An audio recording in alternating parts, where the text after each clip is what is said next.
What would you say could be the biggest shortcoming for Zimbabwean music, pop music, to find its international footing?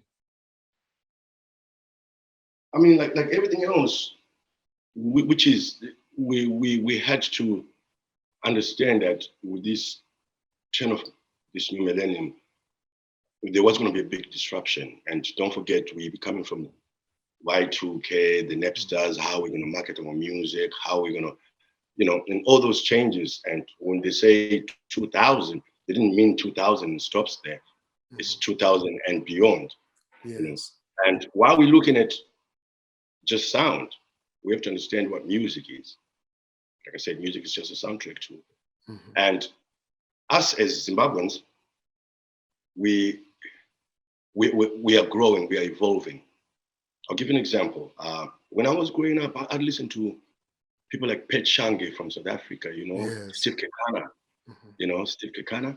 And those are like Yes. the sort of the Bob Mabana sound, and it was more like an imitation of the so-called Americans want to be, stuff like that. And we call it funk, or I don't know what it was. And when Oskido and they moved in there, they created that subgenre called Digong.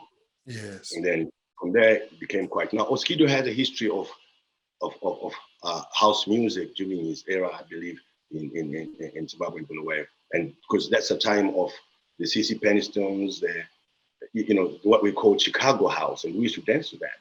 Yes. My days, my box cut. So yeah, so it's just looking into what's there and see what they can do. So when he moved, they created Quiet, and Quiet slowly became tribal house, right? Slowing down the tracks, and that became South Africa. And today we talk of Amapiano. Now, if you see for the first time, because they kept at it, but they allowed it to evolve and change into what it's meant to. You understand? They didn't hold on to like, this is Zim dance, so we're gonna keep it doom, doom, doom, doom, doom. No. They allowed it to evolve to, include the upcoming ideas and technology. You understand? Black Coffee just got a Grammy. Yes. It's like saying we're here now. Look at how many South Africans have got Grammys. Well, in Zimbabwe, we might talk of Brian Shoko, but like you said, he's based out there. Yeah. We hold on so much to goodness that we stop the flow of giving. You have to understand this. Everything has to grow. Everything has to evolve. We never had anything in the clubs. You couldn't play Perekets and Wana in Brits. So we kept very American. So when that whole change about the 70% local, which came in during that time, gave us a window to say, listen, we can push some. This is where we pushed Zim down. So because there was something that you guys called urban music. Urban grooves, yeah. We saw that. And we thought, okay, the soulful ones can do this in Shona. And we can reggae it and dancefy it too and do our own thing and be able to give our slang and our day-to-day language, but driven by a soundtrack.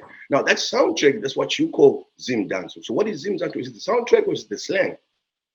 Because at the present moment, I would probably take like one of my favorite artists, because I like his wordplay, is Mfana Enzo. Yes, Enzo Aisha. See how diverse he is. He can go on a big kind of trance dance, you can go on the bit, right? Yes. So it's just saying, look, I'm Binnyman, I'm Sean Paul, but if you give me a rave tune, I can still do that on top of that. If you give me an Amapiano, I can still sing and lay my vocals on and still make it feel harmonious. So it's finding a space. It's a pizza. Wow. I have a lactose intolerance, so I don't like cheese, but I like pizza. So sometimes you gotta order the pizza without the cheese. So as full as it is, there's 2 slices, there's other slices I don't have cheese. So I don't want the whole thing. I just want my slice. But that comes as part of the whole pizza. The problem we have is we want the whole pizza.